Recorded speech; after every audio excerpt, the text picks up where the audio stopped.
Assalamualaikum warahmatullahi wabarakatuh.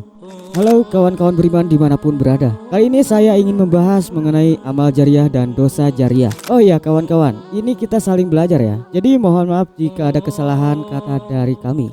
Sebelum lanjut ke pembahasan, jangan lupa untuk klik tombol subscribe, like, dan nyalakan loncengnya ya. Terima kasih. Sebagai umat muslim, pasti kita sering mendengarkan kata amal jariah, yaitu sebagai salah satu amal yang pahalanya tidak pernah terputus meskipun telah meninggal dunia. Dari Anas radhiyallahu anhu, beliau mengatakan Rasulullah shallallahu alaihi wasallam bersabda, ada 7 hal yang pahalanya akan tetap mengalir bagi seorang hamba padahal dia sudah terbaring dalam kuburnya, yaitu orang yang mengajarkan suatu ilmu, mengalirkan sungai, menggali sumur, menanam kurma, membangun masjid, mewariskan mushaf, atau meninggalkan anak yang memohonkan ampun buatnya setelah dia meninggal. Mari kita ketahui pengertian amal jariah serta keutamaannya. Meskipun istilah amal jariah sudah sangat umum, tapi sepertinya masih banyak yang belum memahami pengertiannya. Secara gramatika atau bisa disebut tata bahasa, amal jariah terdiri dari 2 kata, yaitu amal dan jariah. Keduanya merupakan serapan dari bahasa Arab di mana amal berarti perbuatan dan jariah bermakna atau mengalir. Pengertian secara harfiah tersebut maka dapat disimpulkan bahwa amal jariah merupakan perbuatan yang mengalir. Jika dimaknai secara lebih dalam, pengertian amal jariah adalah suatu perbuatan baik yang mana amal kita akan terus mengalir sampai akhirat nanti. Amalan jariah juga dapat diartikan sebagai perbuatan yang dilakukan seseorang demi kemaslahatan dan kebaikan di jalan Allah Subhanahu wa taala. Namun meskipun ia telah meninggal nantinya, amalan dan perbuatan baiknya akan tetap mendapatkan pahala. Dari Abu Hurairah radhiyallahu anhu, ia berkata bahwa Rasulullah shallallahu alaihi wasallam bersabda yang artinya, jika manusia mati maka terputuslah amal kecuali 3 perkara, yaitu sedekah jariah, ilmu yang diambil manfaatnya, anak soleh yang selalu mendoakan orang tuanya. HR Muslim nomor 1631. Selama perbuatan baiknya tersebut berguna dan dimanfaatkan oleh orang lain, maka selama itu pula pahala akan terus mengalir kepadanya. Keutamaan amal jariah. Amal jariah bertujuan untuk mendapatkan ridho Allah Subhanahu wa taala, sehingga ada banyak sekali keutamaan dari amalan ini. Allah Subhanahu wa taala menjanjikan akan melipat gandakan harta mereka yang gemar bersedekah. Sebagai firman Allah Subhanahu wa taala dalam surat Al-Baqarah ayat 261 yang terjemahnya, perumpamaan orang-orang menafkahkan hartanya di jalan Allah adalah serupa dengan butiran benih yang menumbuhkan 7 tangkai. Pada tiap-tiap tangkai tumbuh 100 biji. Allah melipat gandakan ganjaran bagi siapa yang Dia kehendaki, dan Allah maha luas karunia-Nya lagi maha mengetahui. Quran surat Al-Baqarah ayat 261. Keutamaan lainnya, amalan syariah ini juga sebagai penghapus dosa dan kesalahan seperti yang tertuang dalam Al-Quran surat Al-Baqarah ayat 271 yang terjemahnya, jika kamu menampakkan sedekahmu maka itu adalah baik sekali, dan jika kamu menyembunyikan dan kamu berikan kepada orang-orang fakir maka menyembunyikan itu lebih baik bagimu, dan Allah akan menghapuskan dari kamu sebagian kesalahan-kesalahanmu, dan Allah mengetahui apa yang kamu kerjakan. Quran surat Al-Baqarah ayat 271. Tidak hanya amal jariah, di dalam Islam kita juga mengenal istilah dosa jariah. Apa pengertian dosa jariah? Dosa jariah adalah perbuatan tercela atau maksiat yang dosanya akan terus mengalir meskipun orangnya sudah meninggal dunia. Hadis Rasulullah shallallahu alaihi wasallam bersabda, barang siapa yang mensunahkan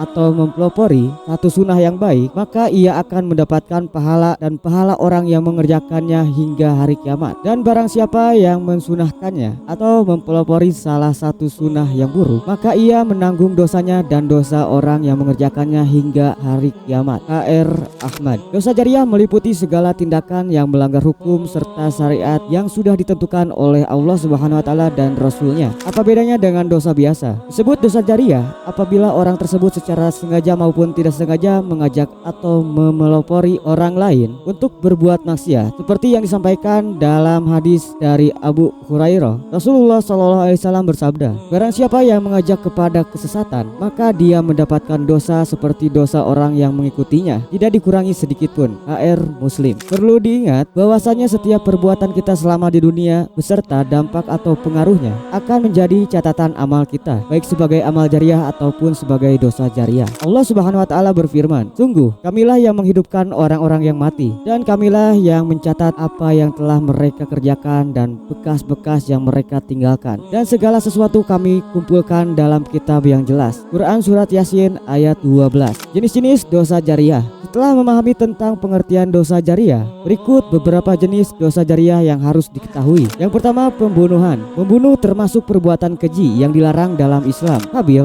anak pertama Nabi Adam alaihissalam, menjadi orang pertama yang melakukan pembunuhan sehingga ia dilimpahkan tanggung jawab atas semua kasus pembunuhan di dunia. Karena meskipun dirinya tidak mengajak orang lain untuk melakukan pembunuhan, tapi setelahnya banyak orang-orang yang kemudian mengikuti perbuatan tersebut. Nabi Muhammad SAW bersabda, tidak ada satu jiwa yang terbunuh secara zalim, melainkan anak Adam yang pertama kali membunuh akan mendapatkan dosa karena pertumpahan darah itu. HR Bukhari, HR Muslim, dan yang lainnya. Yang kedua, membuka aurat. Sebagai wanita muslim, kita diperhatikan untuk menutup aurat, seperti yang tertuang dalam Al-Quran Surat An-Nur ayat 31, yang artinya, dan katakanlah kepada para perempuan yang beriman agar mereka menjaga pandangannya dan memelihara kemaluannya, dan janganlah menampakkan perhiasan atau auratnya kecuali yang bisa terlihat. Quran Surat An-Nur ayat 31. Perintah tersebut bertujuan agar wanita tidak memancing lawan jenis untuk menikmatinya dengan sengaja menampakkan aurat. Karena meskipun wanita tidak berniat seperti itu, tapi laki-laki yang memandangnya akan menjadi dosa yang terus mengalir. Yang ketiga, memasang video atau cerita porno di internet. Siapapun yang menyebarkan atau memasang video, foto, atau cerita porno di internet juga akan menjadi dosa jariah. Bahkan meskipun ia sudah meninggal dunia, sebab postingannya akan dilihat atau dibaca orang lain sehingga menimbulkan syahwat. Dengan begitu, segala dosa juga akan ditanggung oleh pemasang video atau cerita tersebut. Nah, itulah penjelasan tentang pengertian amal jariah dan dosa jariah. Dalam pembahasan ini semoga kita bisa mendapatkan pengetahuan supaya bisa mendapatkan amal jariah dan menjauhkan dosa jariah dan juga terhindar dari dosa-dosa lainnya. Amin ya Allah ya Rabbal Alamin.